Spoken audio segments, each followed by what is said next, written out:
Shelby and Miles were laughing when they stepped out of the announcer. Its dark tendrils clung to the brim of Miles's blue Dodgers baseball cap and Shelby's tangled ponytail as the two of them emerged. Even though Shelby's body felt as weary as if she'd done 4 back-to-back sessions of vinyasa yoga, at least she and Miles were back on solid, present tense, ground. Home. Finally. The air was cold, the sky gray but bright. Miles's shoulders towered in front of her, shielding her body from the brisk wind that sent ripples across the white t-shirt he'd been wearing since they'd left Luce's parents' backyard on Thanksgiving. Eons ago. "I'm serious," Shelby was saying. "Why is it so hard for you to believe that my first priority is lip balm?" She ran a finger across her lip and recoiled exaggeratedly. "They're like sandpaper." "You're crazy," Miles snorted, but his eyes followed Shelby's finger as she gingerly traced her lower lip.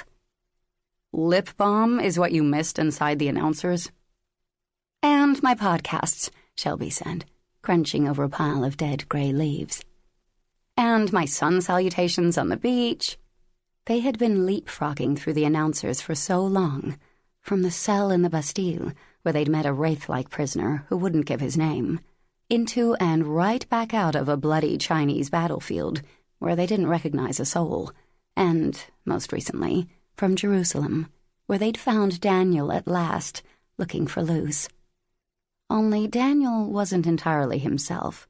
He was joined, literally, with some ghostly past version of himself, and he hadn't been able to set himself free. Shelby couldn't stop thinking about Miles and Daniel fencing with the star shots, about the way Daniel's 2 bodies, past and present, had been wrenched apart after Miles drew the arrow down the angel's chest. Creepy things happened inside announcers. Shelby was glad to be done with them. Now, if they could just not get lost in these woods on their way back to their dorm. Shelby looked toward what she hoped was west and started to lead Miles through the dreary, unfamiliar section of the forest. "Shoreline should be this way." The return home was bittersweet.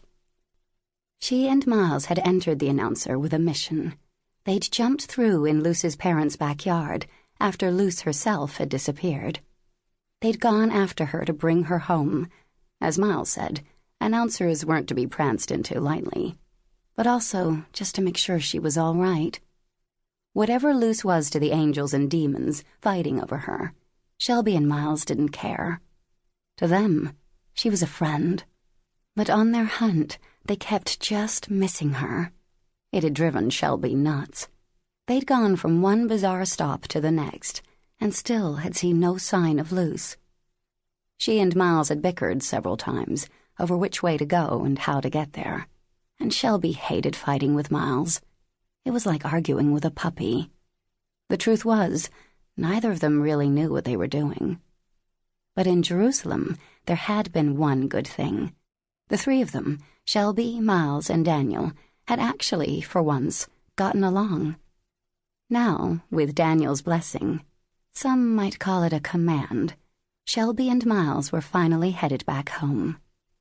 Part of Shelby worried about abandoning Luce, but another part, the part that trusted Daniel, was eager to get back to where she was supposed to be, her proper era and place.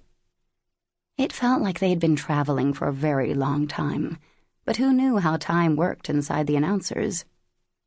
Would they come back and find they'd been gone just seconds? Shelby had wondered, a bit nervously. Or would years have passed?